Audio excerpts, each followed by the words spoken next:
જે આવેદનપત્ર આપવામાં આવ્યું, જે ભાગવેર નવરજીત તાલુકો છે એની અંદર જે ગ્રાન્ટ આવી 2 કરોડ ને 25 લાખ, એ ગ્રાન્ટ જે વિકાસના કામો માટે વાપરવી જોઈએ એ થયું નથી. અને જે અહીંના સ્થાનિક જે ભાજપના નેતાઓ છે એ લોકોએ પોતાના અંગત માણસોને ફાયદો કરાયો છે.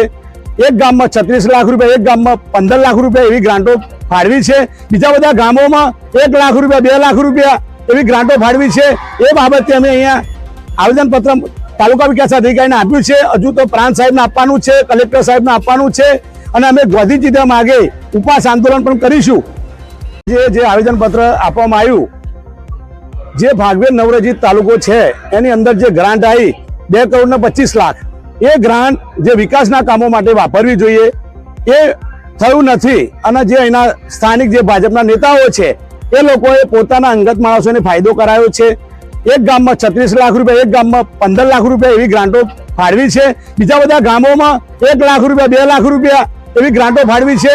એ બાબતે અમે અહીંયા આવેદનપત્ર તાલુકા વિકાસ અધિકારીને આપ્યું છે. હજુ તો પ્રાંત સાહેબને આપવાનું છે, કલેક્ટર સાહેબને આપવાનું છે અને અમે ગાંધીજીના માગે ઉપવાસ આંદોલન પણ કરીશું.